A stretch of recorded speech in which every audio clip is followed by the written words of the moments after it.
Pioneer. Yo, what's going on guys? EJ here, bringing another Lord of the Rings Rise to War video. We're back in the PBE server and I've got some tips and tricks for you guys today to help you guys learn it better. It's going to help you out a lot and it's going to basically help you be a lot better at the PBE and understanding and stuff like that. So I'm going to show you a few key elements and stuff like that to the actual PBE. Now that I've played it for over 24 hours, I have a very good sense of knowledge of it, and I'm doing really well. I'm right up there in the rankings and stuff, even though it's just a test server and that. But yeah, my knowledge hopefully can help you guys out, because I still see some people who are just joining it still in that. And yeah, this should help you guys jump straight into it and help you guys out a lot. So let's get into it, shall we? So yeah, you spawn in your stuff like that. You'll see you'll have all your cloud and stuff come up and you clear all that, but eventually it all clears up into a normal map. So once you're in that position and you're working on your challenges and that, there's a few tips and tricks that are going to help you out that you need to understand, and mainly they're going to be your commanders, health, stats, gear, as well as troops, and a lot of other few things that we're going to be looking at. So first off, we're just going to go into our main settlement here. It's pretty much all the same, as you can see. It's pretty simple. You have all of your areas. The marker in that is locked at the moment, but I'm going to show you a trick later on, which was shown by a guy in my fellowship at the moment who taught me. Absolute legend. Because I didn't know that. And then, so basically you got your building sections pretty much the same. When you load in, you pick where you want to start. So for example, here you can change it and stuff like that. I picked the Dunedain style, but you can choose which style of troops you want to start with. And then it's got like an NRP build kind of thing where you use your Dark Embassy to build the other different things. So if you're good or evil, will be vice versa, where you can make evil or good troops with the barracks or whatever you want to call them here. In this case, for the evil, they're called lairs. So that's basically how that works. But the big one we want to go into first is, let's go into commanders actually, so we can understand the commanders. So you're going to have your commanders as normal. Now during the PBE, the devs are going to be unlocking things as it progresses. This is factual information that I have received, as well as things like, basically with your commanders, you'll be able to level them up because they're going to give you free packs and there's going to be surveys in that. So you guys can earn a lot of resources and stuff as it goes through. For example here, each day they give you a lot of resources and that, and there's a daily login. There's also this feedback button here if you want to give feedback, for example. Yeah, but if you want to get to your daily login, you just click up here and you go to the journey begins, and every day that you log in you get all this free stuff, and it really helps out a lot. So yeah, commanders, and then we'll talk about a few other things. So you got your commanders here. Now you will notice with commanders, it's a new kind of look. So you're going to see things like damage, HP. This HP is now for commander HP, because commanders will have HP in battles. Your command, basically that is how many troops you can kind of run. And then you got your buffs here, your attack, defense, focus, and speed. As you can see, we have 4 gear slots plus an extra 5th one now. So if you have unique gear, you can place this in. Now you will see that gear has changed a lot. There is different effects on them now, such as command here and stuff like that. So you're going to be adding to your commander HP and stuff like that. So the gear changes and buffs have changed a little bit. Now, let me help you understand gear. Now, as you can see here, I just have a bunch of really good gear, and it's mixed, and you can see these little sub-skills, which we'll talk about in just a moment. Now, the reason I'm not using any of these sub-skill effects at the moment, because I don't have any good matching ones that are going to work with Gandalf the White. Whereas if you see here with Gandalf the Grey, you don't have to use your absolute crazy OP gear. If you have a full set of the exact same, for example here I have evasion action, and I have 4 of the exact same thing. With those 4, I'm going to get the effect of, for the first 3 rounds, this formation's damage received is minus 20%. So that's a really good damage reduction on a really good commander of Gandalf the Grey that's really good at avoidance usually, but now he does a lot of healing and stuff like that, and damage reduction. So yeah, and so let's just talk about a bit more about that. So to do that, we're going to have to go into our items, which you will have all your items that you usually have come over, and a lot of them will get split up, so you have a lot more. So with the gear, we want to be having looking at these sub skills. So some are 4 of 4 and some are 2 of 2. So for example here, I have a 2 of 2, which is Safeguard. So if I have Safeguard, but it has to be the exact skill, so this one here is for physical damage. If I have 2 of those, for example, on my seal door, the 2 of them, I'm going to get the effect of physical damage received minus 10%. So you have to make a full set. So if we go look at my seal door here, for example, you can see that I have those 2. So they turn blue and I get that effect. So yeah, that's basically how the gearing works. There's no frenzy anymore and stuff like that. So yeah, there is definitely a gearing change. And if you want an idea of some of the kind of skills, we'll just scroll through a few so you can see.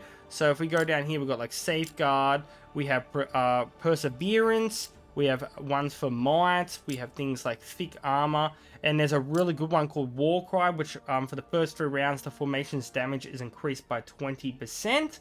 But unfortunately, I don't have a Warcry on any weapon, so I can't do that full set yet. Otherwise, I'd be putting that on my seal door, who has some really good stats at the moment. As you can see, his attack stat of 141, he does a lot of damage. Okay, so that's how gear and that's broken down and stuff like that.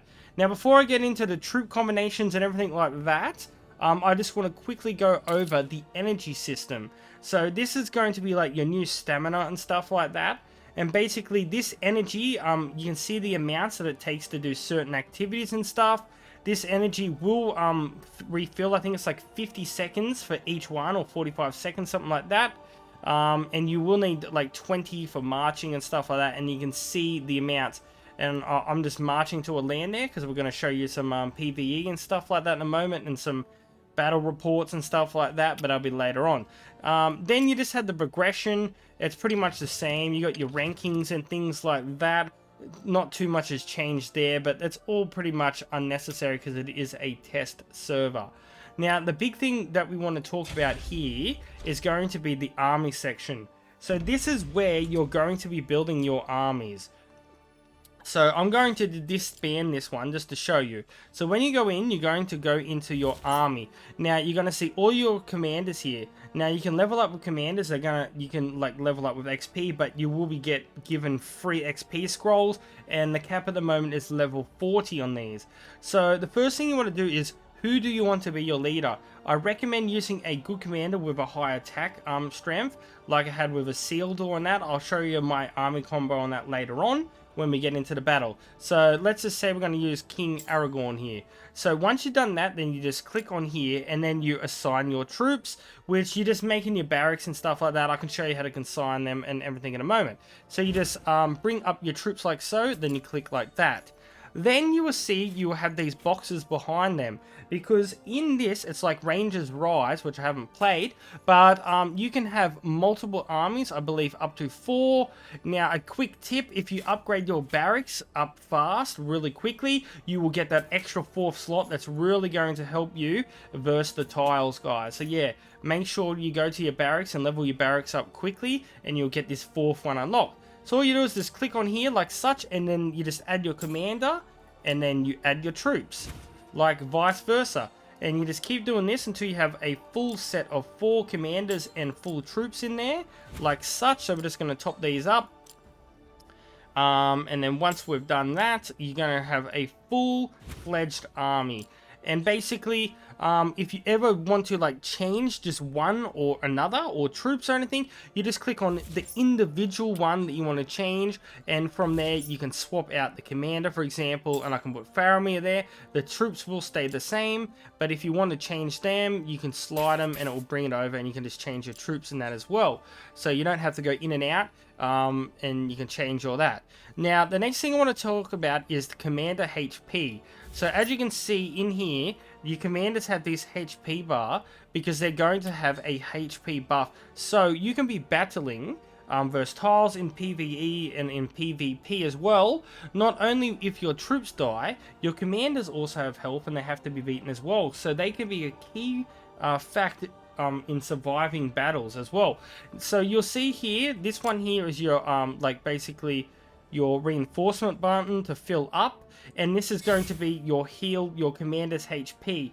Now you will only be able to heal your commanders when you're back at your main settlement. You can reinforce when you're out on tiles as well, but if you want to change troops over, you will have to bring them back and then swap them over, and then that's how it works. You can only if you're out on a tile, which we're going to go have a look at a moment, because we've got our army here. You can click and you can see my army, you can see my troops. I've got tier 3 troops here and stuff like that. You can click in, you can see all of their stats and everything like that. We will be looking at commander skills in a moment as well, because that's completely changed as well. So basically you can see that there, and basically that's how it works, but you can't change over the troops when you reinforce. So if I go here, for example, if I click on the actual person, I can't do that. I only can just top them up like so, and I can't heal because it only can do it in a settlement or a fort, guys. So basically we're going to go now have a look at the commander's skilling system, because it has completely changed for every single commander. So guys, the skilling system has completely changed. So for example, we've got Gandalf the White here. If I go to his portrait, you can see that there is no longer sub skills. Now the first thing we're going to talk about is this little blue button here, the power of the bloodline. You will get these little extra buffs if you follow these. So for example, with Gandalf the White, if you, in your formation, if you have men, elves, dwarves or hobbits, you will get the effects of 2% and increases damage by this formation by 2%. So the damage of the commander and damage dealt by your troops will be increased. Now there's no sub skills, so you're going to have skills, and some of these have changed a lot. So for example, you can see White Council here, it does damage reduction, but it works on 3 allied formations like I showed you before, how I had 4 armies in there. So this is going to help reduce damage to a lot of the different armies and commanders and such in the battles. So basically, yeah, you can go through if you're in the PBE and have a look at all their skills and pick out who you think are the best. There's some really good healers. Dane seems to be real meta at the moment for damage. He is insane. So yeah, I'm using Dane. And then, yeah, like I'm really liking the Sealdor because he's doing a lot of damage. Not only that, he has the chance of 50% follow-up on Manish units. And then this one really here for 3 allied formations, defense plus 45. Is really good as well. So that's basically how the skilling changes have changed. Now I'll quickly show you that tip of how to get into the market before we go look at battling and stuff like that. So basically all you want to do is just go enter, then go to build, and then just go to any building that you can't build, and then click on how to get, and go to exchange resources in the market, and then you can barter. For example, I'm going to get some wood like such. And that's how you do it, like such. You can't click it on the market at the moment because it is locked. While we're here, we'll have a look at our barracks. It's still kind of the same. And this is where you can script your units and that. You can slide through. I'm going to try and make some more Swan Knights because I have unlocked tier 4 already. So we click on that and we just slide this across. And we'll start making a few more of them. The good thing as well, see, I can do multiple, so I could do 4 stacks of swans at the same time, and you can make the troops super fast. It's really, really good in that aspect, guys. Alright, the last thing I really want to show you, out of the key aspects for the PBE, is battling. So when you get into a battle, we're going to show you the reports and everything. So you can see here, you can see my attack strength of 100.8k or 100,000 damage. You can see the breakdowns of all 4 armies, their troops. This is the command, so how many troops I have there. If you click in, you can go and you can see all your buffs and stuff like that. And you can also see like all your stats for your armies and that as well. And over here you can see your HP for your commanders that we're going to look more at in a moment. So I'm going to hit this 230 tile for you guys, and we're going to show you exactly how this all breaks down and everything like such. Isildur on my army setup is very good, so we will one-shot this 230 easily. So yeah, and as you can see, I used 20 energy when doing this before. And we're just going to go in. I'll also show you the ring in a moment because there is a couple of things I want to show you. So yeah, we hit that. Let's go have a look. So we ended up losing a bit, but that's about normal. So we have a look at the battle breakdown here. You can see how the battle breakdown works. So basically here you got your troops and your commander's health. You can see the heart bar, how they move. here is the amount of damage dealt by the troops, and then, sorry, I bumped that, and then this here is your damage received. So you can see the amount of damage that Isildur and Dana doing are very good. Also, my Gandalf the White's doing very good damage because I paired him with some Oathbreakers and doing very well. So as you can see in this battle here, I didn't only just destroy and take out the troops, but all the heart has been taken away from the commander, so their high HP has been taken out as well. And you can see that all 4 armies battle, and yeah, if you want to look at the breakdown, it's kind of crazy. It's hard to understand because they're so long now, but yeah, basically I'll just quickly show you like a round 1 of how things work. So you can see like Gandalf the Grey Formation 3 attacks, and you can see the attacks, and it multiple attacks 3 times, and it's attacking different sections and things like that. But yeah, but basically that's how battling works. It's pretty simple. You get XP and everything like such. And yeah, I do have some PvP battle that I will show you, because I actually have got into some PvP already. Trying to think where I attacked him draw 14 hours ago. That was 14 hours ago. Oh no, that's when he attacked me. So, oh, my reports for when I attacked him aren't here, are they?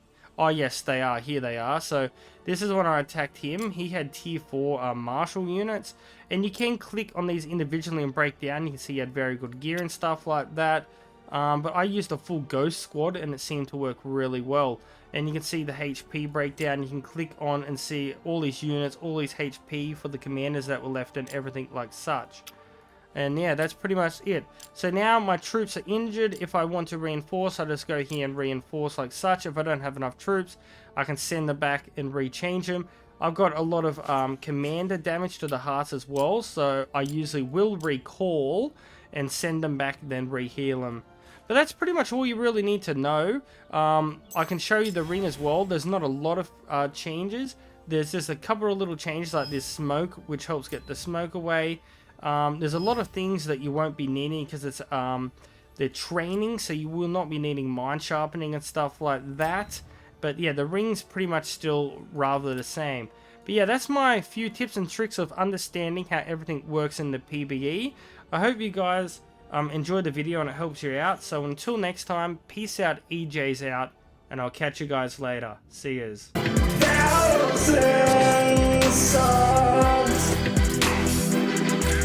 The EJU Army, yeah, you guys are legends to me, so let's keep up this grind.